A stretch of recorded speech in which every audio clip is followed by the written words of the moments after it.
kigaragara cyo mbega kubyara nabi, kigaragara cyo biragaragara ko uyu muhungu wanjye atazareka kira kibuhe nino wagira ngo cyaramuroze Imana.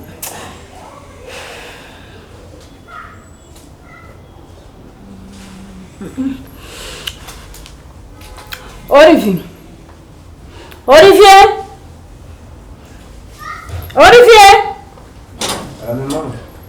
ngwe no ntamuba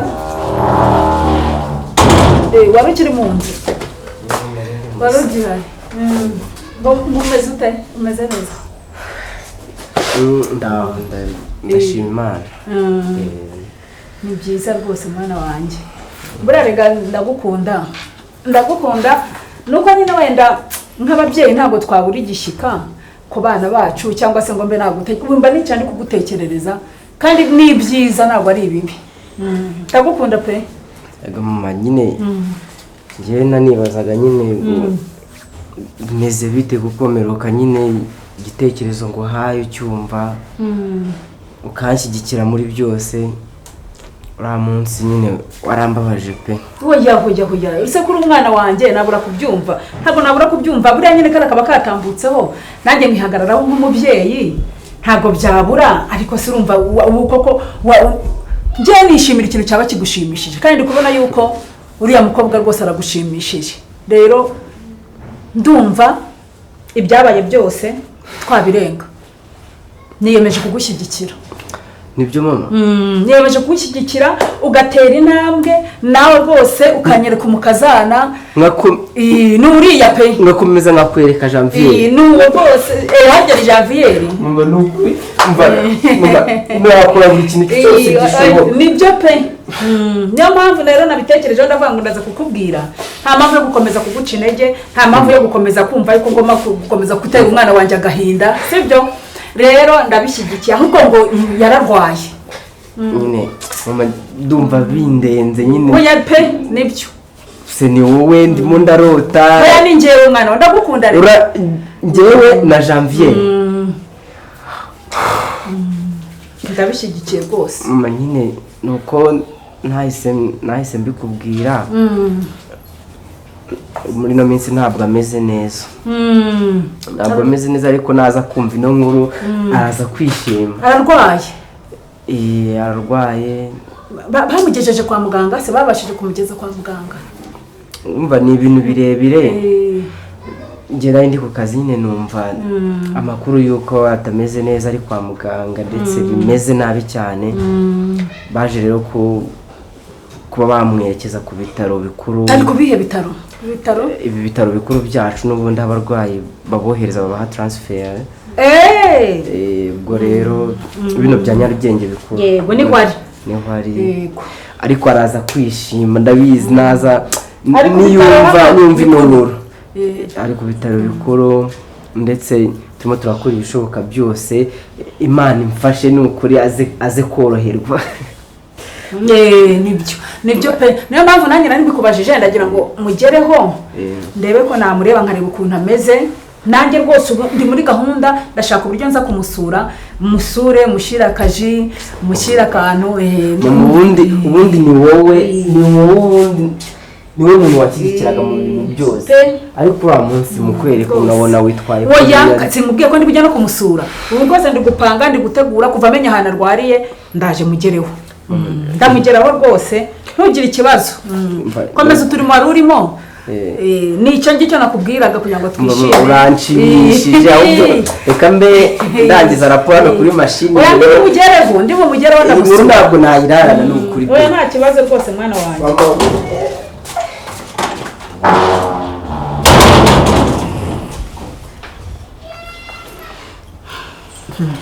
Tango wanjye urabaye.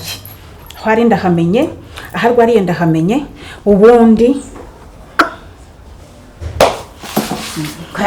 ngo ndabishegekeye.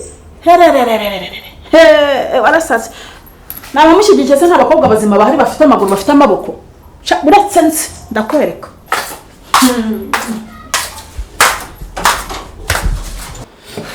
Olivier, ego Patrick.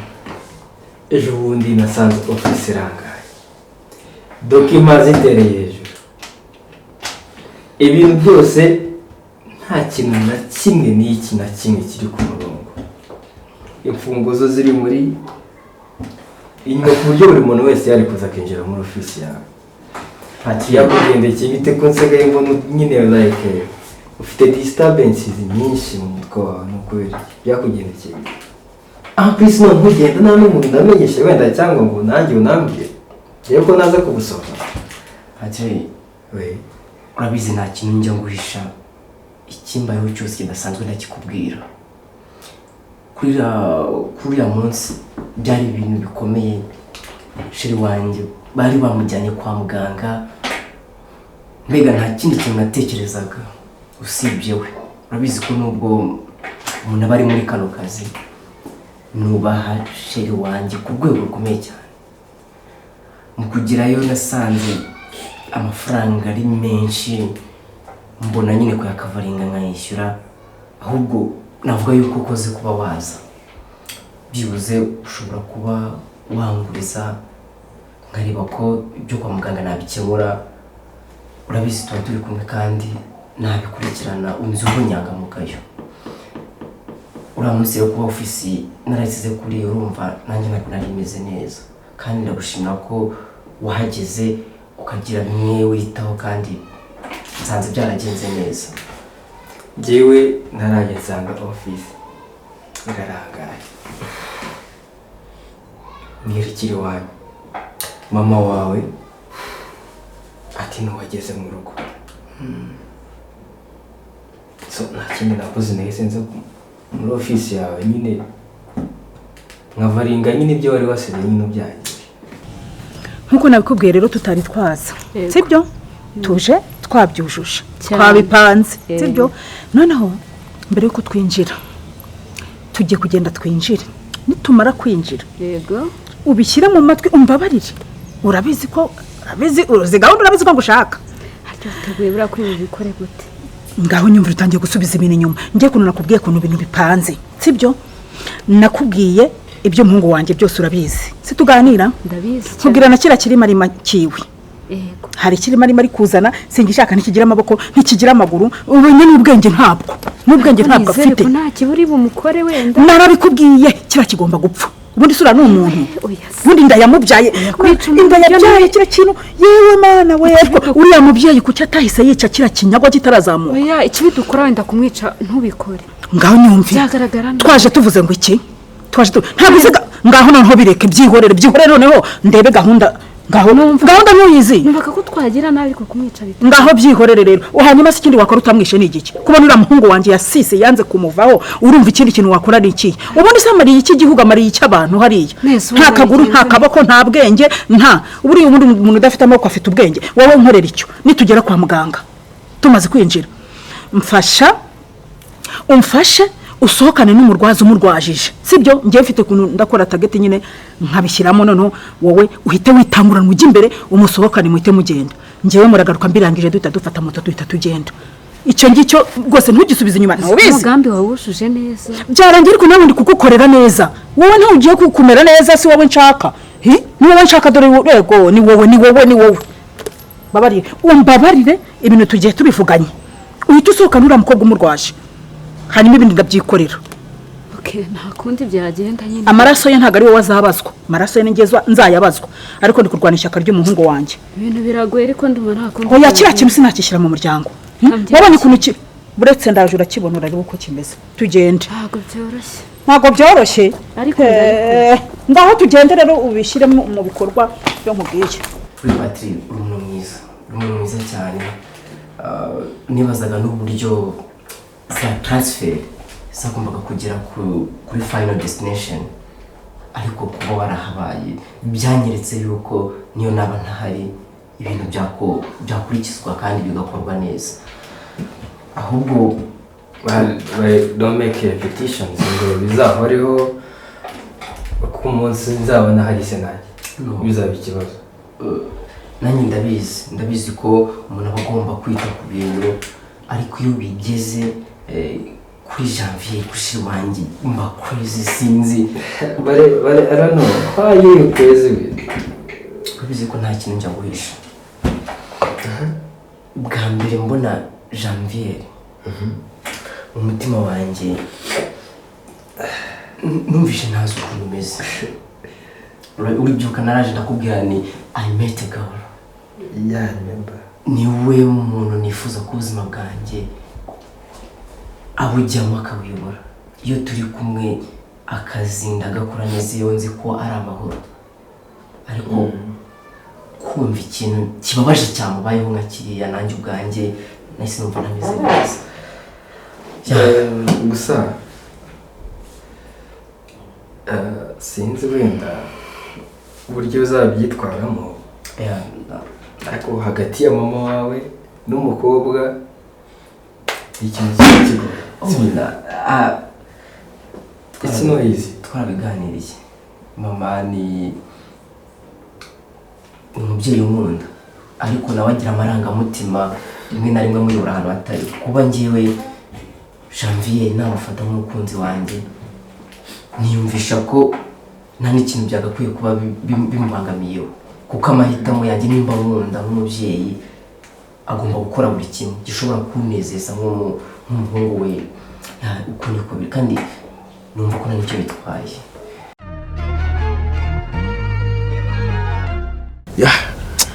Long time araciye iminsi kabisa itoda ku buzima bwacu.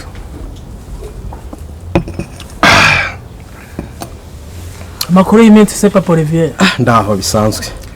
Twaraburanye kabisa. Akazi karagutwaye. Waragiye urahera sinze wagiye muri iyi minsi. Oya ntabwo ariko akazi karagutwaye.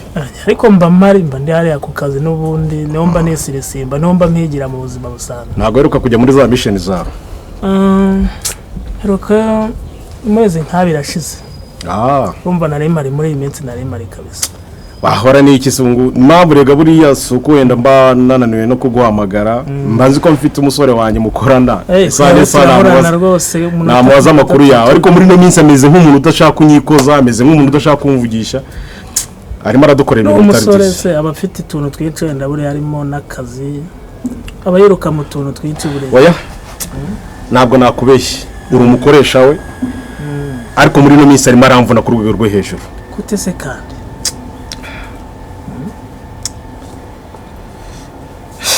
arimo aramvuna pe, arimo aramvuna. Niyo mpamvu buriya naguhamagaye kugira ngo twicare nibura nk'umuntu mubana ku munsi ku wundi mu kazi, cyane kuri na boss we, ndebe ko ari ikintu wamfasha. Hari igihe umwana w'umusore burya akura akaba atari wa muntu wafata ngo urambike hasi ukubita igiti.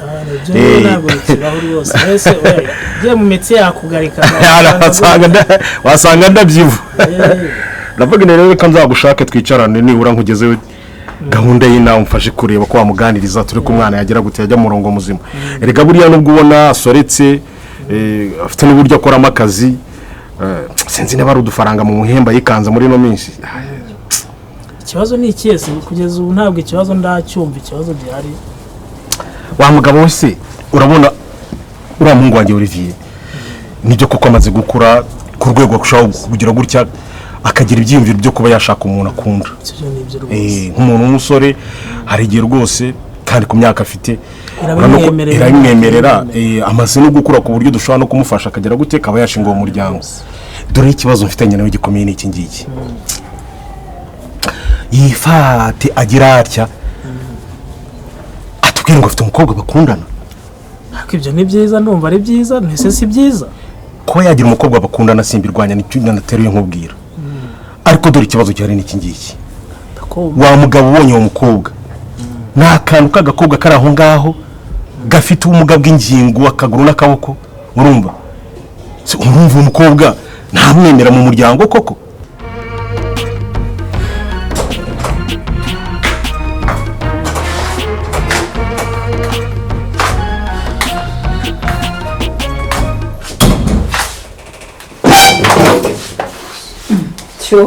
Bitese mama tuza humura ko mbona ufite ubwoba se. Tuza humura wumve umeze neza, nta kibazo rwose nje hano kandi nje kubasura sibyo. Wenda hari ikintu cyatuma ukora ibi bintu ukaba wikanze gutya, hari sura wenda wigeze kumbonamo igihe mwazaga mu rugo. Biriya rero byararangiye, nje hano ku rukundo rwose ndi kubakunda muri iyi minsi sibyo.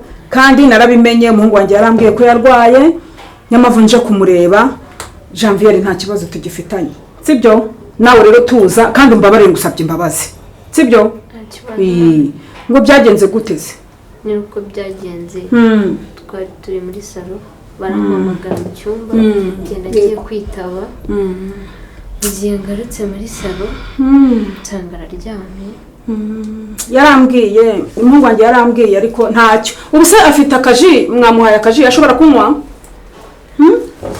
aranywa aragerageza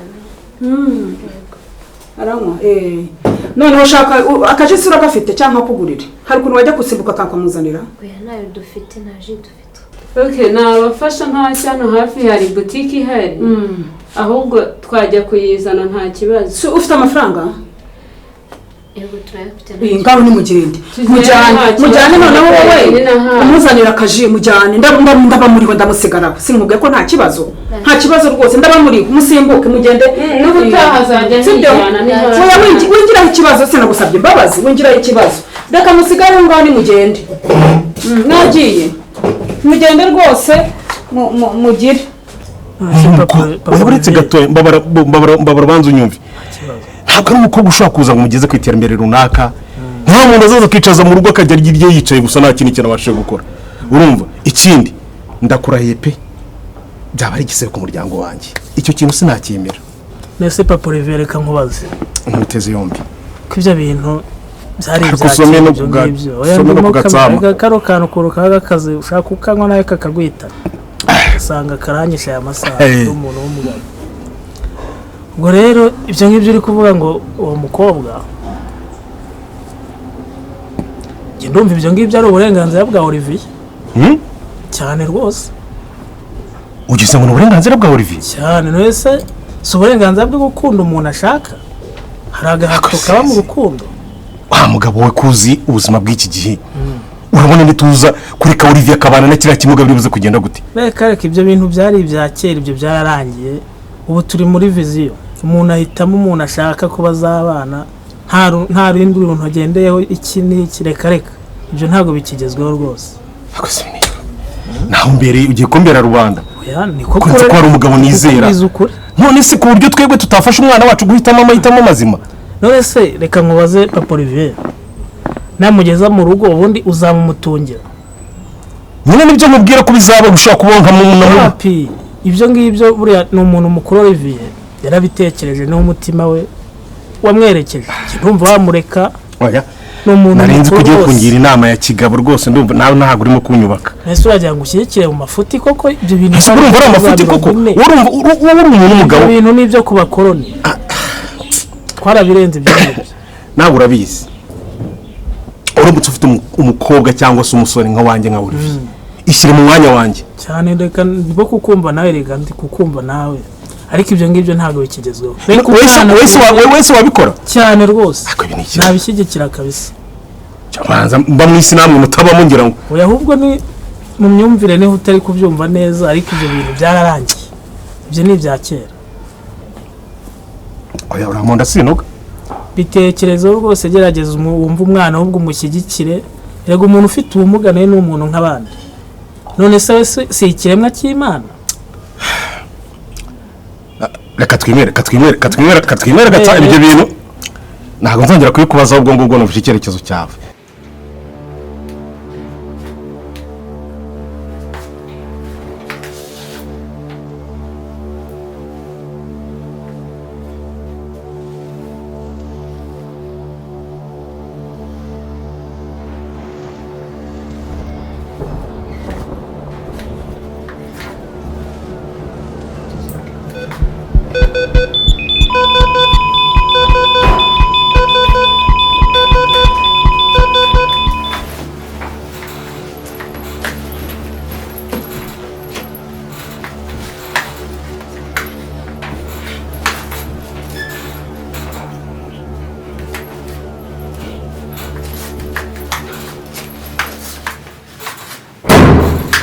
Nawe mu biki